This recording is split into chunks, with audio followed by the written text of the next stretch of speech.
بسم الله الرحمن الرحيم ولما فصلت العير قال أبوهم إني لأجد ريح يوسف لولا أن تفندون قالوا تالله إنك لفي ضلالك القديم فلما أن جاء البشير والقاه على وجهه فارتد بصيرا قال ألم أقل لكم إني أعلم من الله ما لا تعلمون قالوا يا أبانا استغفر لنا ذنوبنا إنا كنا خاطئين قال سوف أستغفر لكم ربي إنه هو الغفور الرحيم صدق الله العظيم. Respected brothers and my dear young friends, last week we mentioned and we talked about the part of Yusuf's story where Allah subhanahu wa ta'ala instructed him to reveal himself. That now the time has come, that the trials have come to an end, and you can reveal yourself to your brothers that you are Yusuf. So Yusuf revealed himself. The brothers became embarrassed, they became ashamed, pondering on the past and the hardships that they had inflicted on Yusuf, and they sought forgiveness. Yusuf, a Nabi filled with mercy, forgave them instantly. And we went into detail about how a person can forgive somebody instantly, even though he had to go through so many trials and so many difficulties, pain. And we said that when a person looks at it from an angle, whatever has happened only happened through a decree of Allah subhanahu wa ta'ala.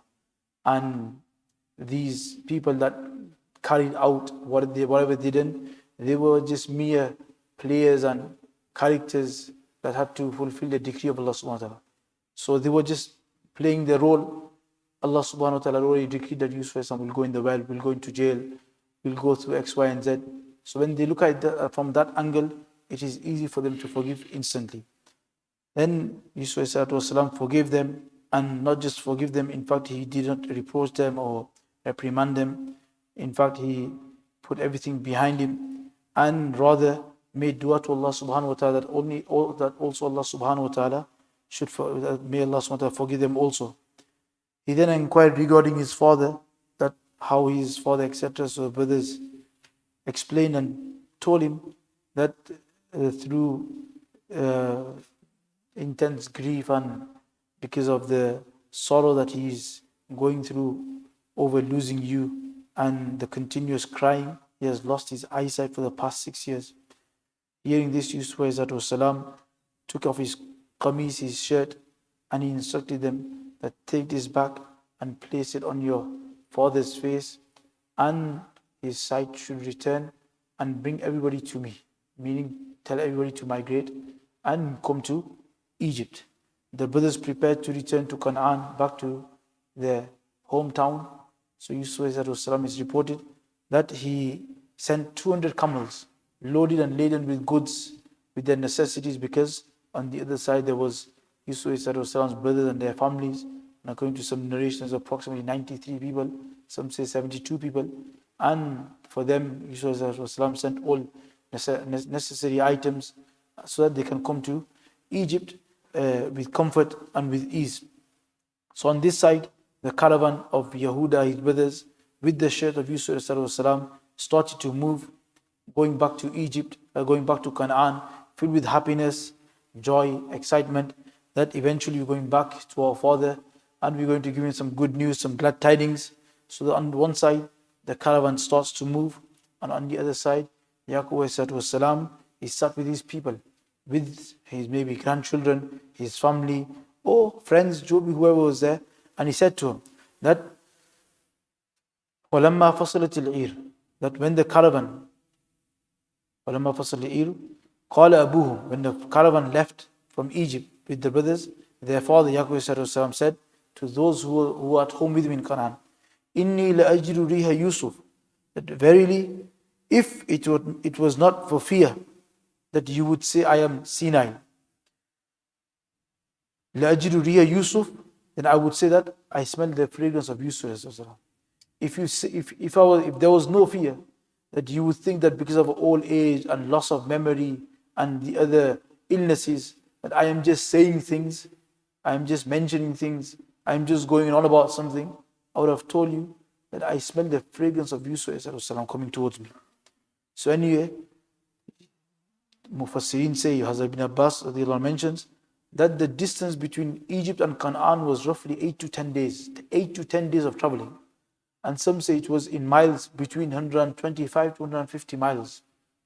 How can Yusuf, Yaqub ﷺ, sense the fragrance of Yusuf ﷺ?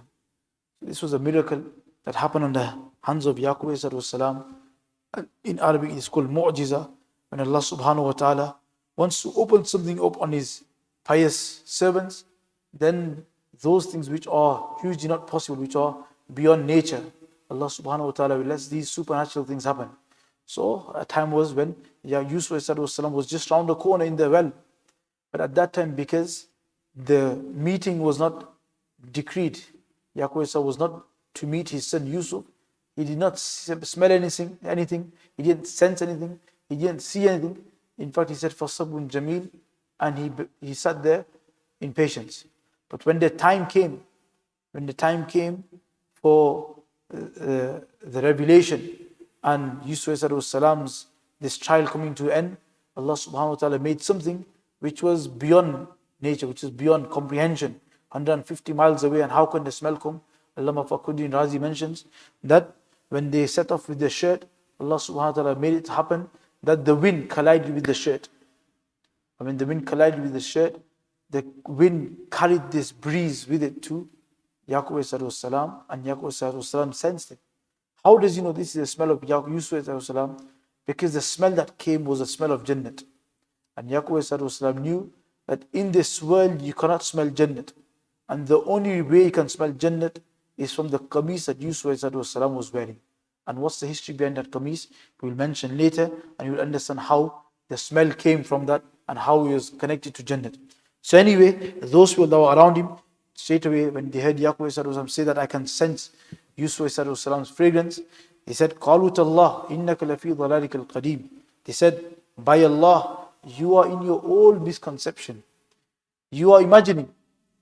The people around him, his grandsons or his family or whoever was there, they said to him that whatever you are saying, you are just imagining all these things. Because such a time has passed.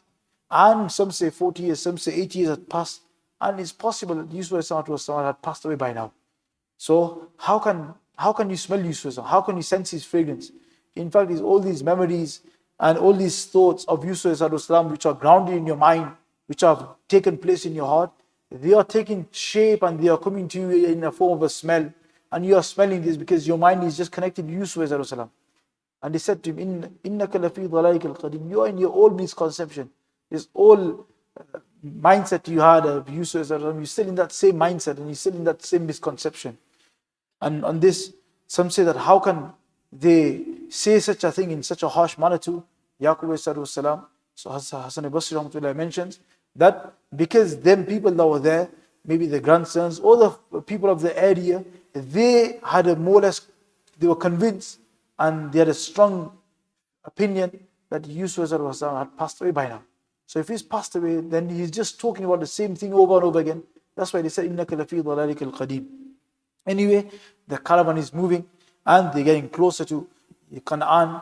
And as they approach, then Allah subhanahu wa ta'ala brings a snippet of what happened. He says, "Falamma anjal bashir, alqahu ala wajhi fartadda basira." That when the man, falamma anjal bashir, when the man with the good news arrived, alqahu, he placed the shirt, alqahu ala wajhi, on his face, fartadda basira, he regained his sight. Yaqub, the sight he had lost, he regained it. And he said, قال ألم أقل لكم إني أعلم من الله ما لا تعلمون. He said, "Did I not tell you that I have such knowledge from Allah that you do not know?" But some say that he was talking to the sons, but indirectly he was telling these people that, "Look, I was telling you some days ago or some time ago that I can sense the fragrance of Yusuf. Look, I was telling you, I know something from Allah that you do not know." And some say that he was pointing it towards the sons, his sons, that I told you, go and find him. فَتَحَسَّسُوا مِن Yusuf, go and look for Yusuf and his brother. Surely you will find him. And don't become despondent in Allah subhanahu wa ta'ala's mercy, stay hopeful.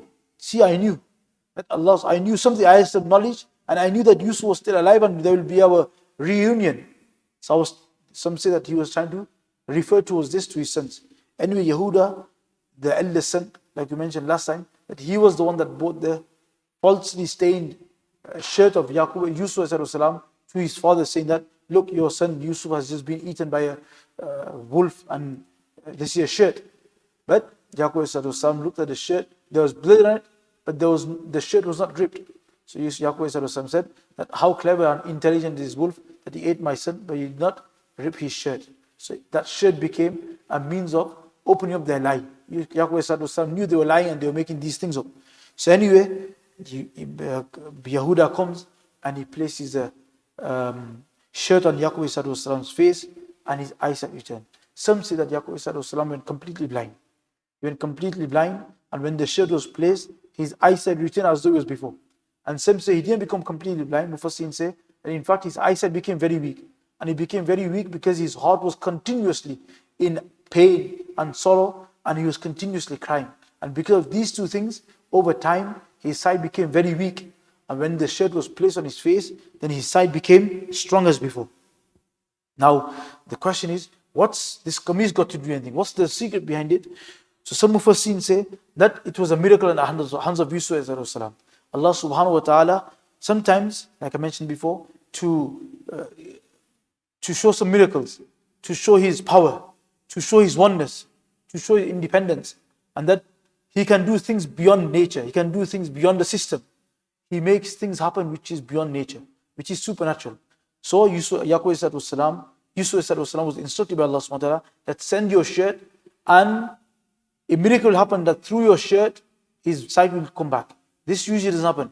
If you were to put your shirt on somebody's face, illness will not go away. But in this instance, Allah subhanahu wa ta'ala wanted a miracle to come into existence, and hence He told Yusuf that send your shirt, and this will become a means of miracle, a miracle, and through that his sight will return. Others say that no, the secret behind this shirt was that at the time of Ibrahim, when Ibrahim was to be flung in the fire of Namrud made that fire, a very big fire, and he was about to throw Ibrahim inside it. He unclothed him. He took all his clothes off before they can throw him into the fire. Allah subhanahu wa ta'ala sent a qamis, a shirt from Jannat with Jibreel to clothe him, to protect his dignity, his respect, and to protect his private area. Allah subhanahu wa ta'ala sent this shirt. Ibrahim wore this shirt. This qamis came from Jannat. And then he was put in the fire, and then afterwards the shirt stayed with him until he was about to die. Before he was about to die, he passed it on to his son Ishaq alayhi salam. Ishaq alayhi salam kept this shirt with him. Before Ishaq alayhi salam was about to pass away, he passed this qamis on to Yaqub alayhi salam. Yaqub alayhi salam had this qamis with him. And then when Yusuf alayhi salam saw the dream, Yaqub alayhi salam knew that harm is coming towards my son. Because when the other brothers hear about this, then they are definitely going to become jealous and they are going to harm him. So to protect him from harm, to protect him from evil gazes and from people's bad nazri, Yaqub wrapped this qamis up and he made it like a taweez, and he wrapped it around his neck. Yusuf didn't know about it. He had his normal clothes on, and the day they were about to lower him in the well, when the brothers were about to throw him in the well, they unclothed him because they had to take this shirt to show their father that he had been eaten. So they took off his shirt, and they took his shirt. So at that time, Jibreel once again descended, and when he was thrown in the well, Jibreel slowly lowered him and made him sit on a rock. When Yusuf sat on a rock, Jibreel gave him some comfort, and then he took out this taweez kind of thing which was in his neck. He unrolled it, unwrapped it, and it was a qamis, and he made him wear it. Yusuf kept this qamis with him, and when the time came for him for this to happen, Allah subhanahu wa ta'ala instructed Jibreel that go to Yusuf and instruct him that this qamis is from Jannat, and the khasiyat and the effect of this qamis is whosever's face it will be put on, their sight will return. So this is where the smell of Jannat came from, which I mentioned before, that where the smell of Jannat come from? The smell of Jannat came from this shirt, because the shirt was from Jannat. And Yaqub realized that this smell resembles the smell of the shirt of Yusuf that I have given him, and that means that Yusuf I can smell his fragrance. So anyway, after Yaqub regained his sight and he got the good news, then The next thing he asked, Hazrat Sufyan al-Thawri mentions that when he regained his sight, there was 1,000 questions he could ask. How is this? How is that? How was his journey? How do you find him? How did he relieve him? How did he reveal himself? Did he shout at you? Did he do this? How was he said about me? Was one of the first questions Yaqub asked. One of the first questions Yaqub asked was, Kaifa halu Yusuf? How is Yusuf? How is my son Yusuf? So at this moment, you can imagine the happiness, and there was the whole fiza and the atmosphere of the house. So Yehuda goes to Yusuf, Yaqub that your son is the Aziz of Misr. He is the Aziz, he's a king, he's a very rich person. So Yaqub said that I'm not asking you about his riches. I'm not asking you about the status of his life, about his wealth. I am asking you about his religion. In terms of religion, in terms of deen, in terms of piety, how is he? So he said, in terms of piety and in terms of deen, he is on deen Ibrahim. He is on your deen. And in terms of piety, he is on ikhlas and taqwa. He is on very high levels of taqwa, although he is Aziz Misr. And from this, the lesson we can understand and the lesson we can draw is how much concern a Nabi has for the welfare of his son's religion, not the welfare of his life, not the welfare of his worldly life. And this is something that we need to be concerned about. That when we look at our lives nowadays, and as parents, the first and foremost concern and the fikr that we have nowadays is in regards to our children's secular studies, our children's qualifications, that how are they progressing in terms of school? Are they getting good A-levels? Tomorrow's going to be the GCSE results, I think. So many parents will make in dua at night that, Ya Allah, make sure my children get good results. This is our life. We have so much importance for secular knowledge, for dunya life, that my son has to get these grades so that he can reach this kind of a salary, so that he can have a very comfortable life. We are only concerned about the well-being of our children whilst they are above the earth. Whereas the pinnacle and the essence is how is their well-being going to be when they go below the earth. When they go into their qabr, how is my son going to be? Will he be able to answer the questions of Munkar and Nakir? Will he be able to answer the questions of the day of Qiyamah? Has he made enough preparations for his Jannat? Has he preserved his Jannat? Has he made certain, how is he in namaz? How is he in terms of zakat? How is he? And when we put ourselves to accountability, we realize that we are lacking in this. In terms of tarbiyat wise, we are far behind in this. Our concern as a whole, illa mashallah, is regarding the well-being in this life. How, in fact, if a person puts for the parents, the greatest asset, the greatest capital is their children. If they invest in their children's deen, in their children's tarbiyat, then even if they are not millionaires, even if they are not on a very high salary, the parents will get sukoon, itminan, tranquility, peace in this life. When they will see their children coming to namaz, when they will see their children engrossed in deeni effort, when they will see their children going out, calling other people towards deen, they will feel this mithas and this ecstasy in their heart. Yet, if they do the opposite, and they put all their eggs in one basket, and all their children, all they're doing is gearing them and tuning them up towards this dunya, that you have to work hard, you have to make sure you revise, you have to make sure you get these results, you have to go to college, you have to go to university, you have to make sure that you get these grades, you need to get this house, you need to be living in this kind of a house, this is your status that should be having, this is your goal of life. Then if these people move off deen, then the parents, the same parents, they will have hell, Jahannam in this dunya as well. Whenever they see, if they have some sort of self-dignity and self-respect, and they see that their children have moved off deen, then their whole life will be filled with sorrow, with depression. There will be no moments of happiness in their life. Because whenever they see their children, that they are not coming for namaz. And nowadays, it's not coming for namaz, their deen is at risk. Their deen is at risk. That's why, as the Maulana Allama Alimiya Dadawi Rahmatullahi alayhi, in one of his articles, he used to mention that every parent should have such jazbah, such fikr and concern for their children, that at night they should be able to wake up and make dua, that Ya Allah, if you give my son, my daughter, my children 100 physical deaths, 100 times they die, they wake up, they come alive, they die again, they wake up, they come alive, they die again, 100 times, I will be able to bear that, I will be able to cope that, but let not my children die a spiritual death. Let not them die a death of Iman. Let them preserve them of their Iman. Nowadays, you hear stories. Just lately, just a couple of days ago, I had a story that a parent's complaining about her daughter that they had a disagreement in the house and she's gone out of the house. And after she left the house, she wrote a letter, and in the letter she said, I need to expose myself. It's sad, but for the last few years, I've always been a bit concerned about my religion, and I had so many confusions and questions, and they have not been answered, and I've decided that I am no longer in the fold of Islam. And I know it will hurt you, but I need to live my own real life. I don't want to live a double standard life, where I'm trying to keep you happy, whereby inside I am totally I'm confused. And that parent is accepting that yes, we gave our child an upbringing which was very, very modern. We gave them liberty in every aspect. They could go to a school music lesson if they wanted.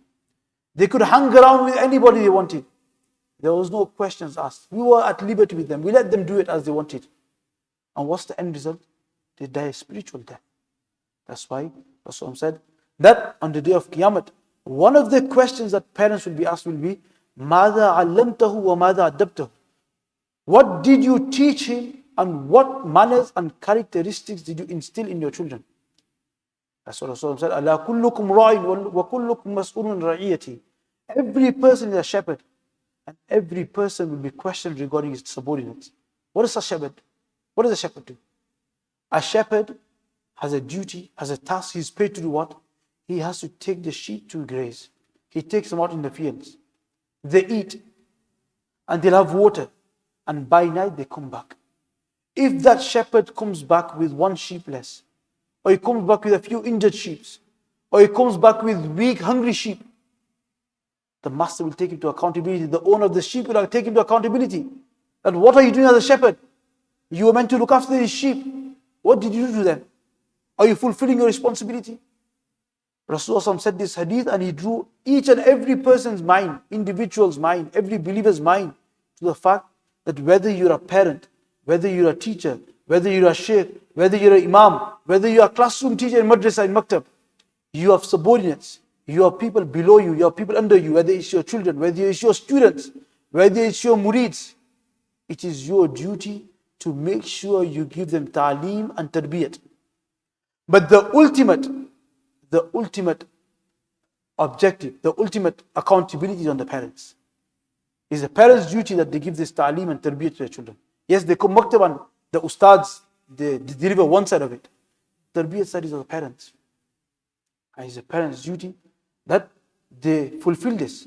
They look at the deeni side. That is my son excelling in deen? Is my son lacking in deen? Is he becoming lazy in deen? Which are the weak areas? Where do I need to put some strength into it? Where do I need to encourage him? Where do I need to tap him on the back and say, mashallah? When a parent does this, and he takes guidance wherever he needs from ulama kiram, that my children are lacking in this, they are not praying namaz, what should I do? Then slowly, inshallah, tarbiyat will take place. And when tarbiyat will take place, then that person will become a means of happiness for the parent in this world, and a means of happiness even after they die and in the hereafter. After they die, because the child was left on deen, whatever good amal they do, the parents will get rewarded. But if the parents turn a blind eye to this, and they say, oh, we live in the 21st century, and we live in England, and you can't be too harsh on them. It's okay if they don't pray namaz, it's okay, they'll pray later. When they grow up, they'll pray. When they grow up, they'll do this. Then believe you me, you are engineering a spiritual death for them. You are making the plan for their spiritual death. Yes, nobody is saying being harsh. Nobody is saying punish them, hate them. No. Tarbiyat can be done in fact, tarbiyat is to do with love. Tarbiyat happens through love. Tarbiyat doesn't happen through anger and instilling fear in them. Tarbiyat for children happens through tahammul. The parents have to bear so much, and they have to give so much love. These children, remember, every person has two things he wants two things in life. He wants izzat and he wants love. If you do not give your child respect in the house, if you do not give them honor in the house, they will go outside looking for this. And that's why nowadays, what do we get? We get gangs, gang fights, people ganging up. Why? Because they don't get that respect in the house. They don't get that honor in the house. They are not looked up to in the house. In fact, they are disgraced in the house. So what happens? This child wants some respect. He is hungry of acknowledgement. So now he goes outside. He'll do something which is beyond normal. And then he'll create a gang. So now the people in the gang look up to him. And then each member of the gang is looked up to. Why are they doing this? Because they're not getting respect in the house, so they're getting respect from outside in the wrong way. They want love, they want warmth in the house. The atmosphere is cold. It's always being shouted at. It's always, you are wrong, you are wrong, you are this, you are selfish, you disgracing them.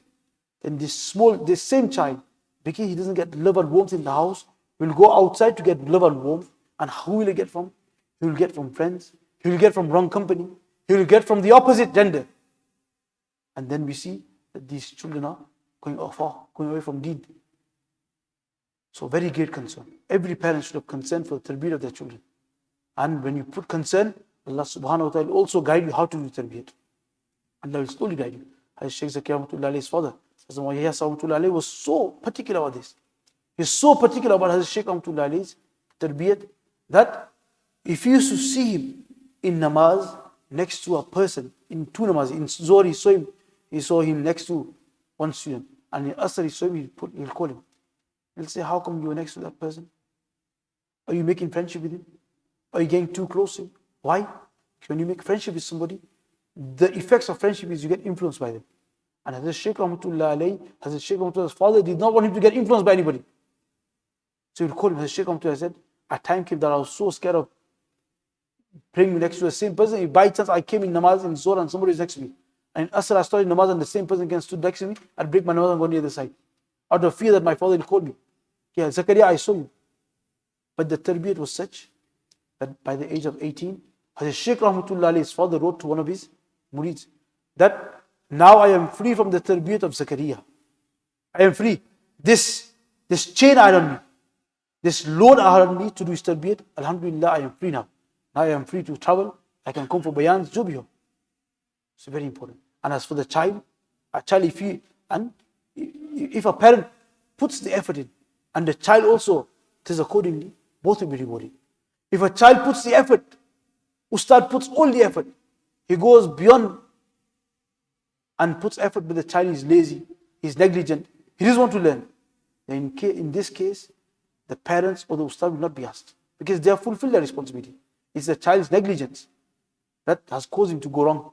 So on the day of Qiyamah, he'll be asked. And if both of them are negligent, if the mother, parent, father, Ustad, Jobio were negligent, and the son, the boy was also negligent, then on the day of Qiyamah, both will be asked. It's something to be concerned about, but we should have this just by inside us. That we are not just concerned about Allah subhanahu wa ta'ala says, Ya alladhina qu anfusakum, protect yourself from the hellfire, wa ahlikum nara, and your family as well. If every person does this responsibility becomes generalized. If every household, if every father does this responsibility, then you will see so much deen. The mahal of deen, the whole mahal will change of the area.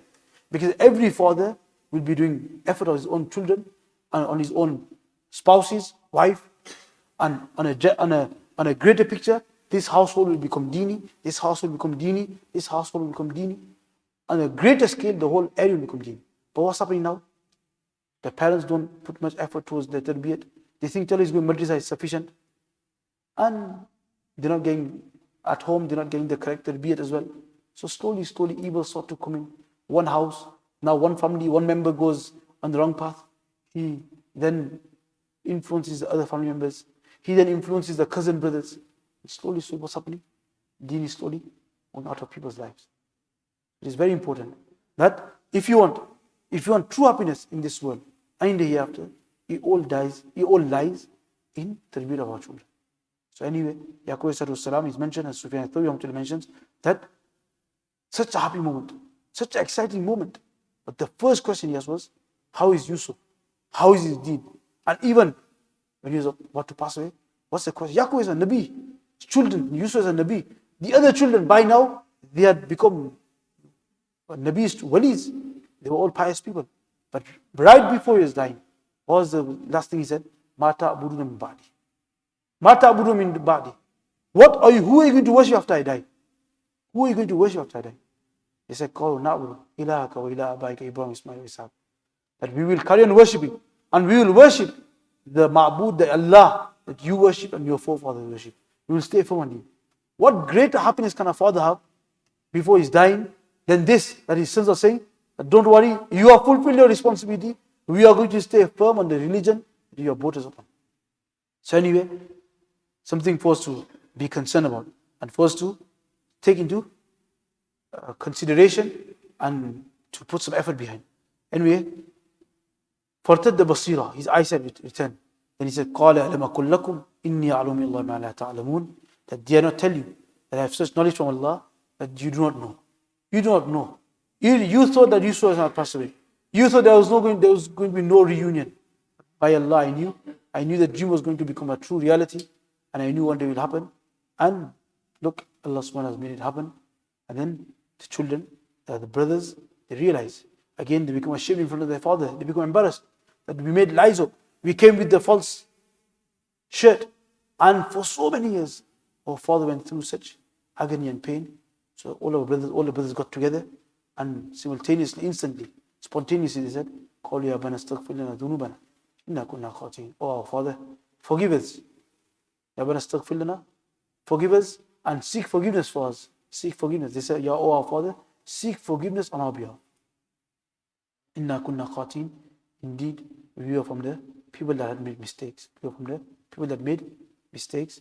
And inshallah, we'll carry on from there next week. May Allah subhanahu wa ta'ala grant us the correct understanding and grant us the tawfiq to act upon what has been mentioned and said.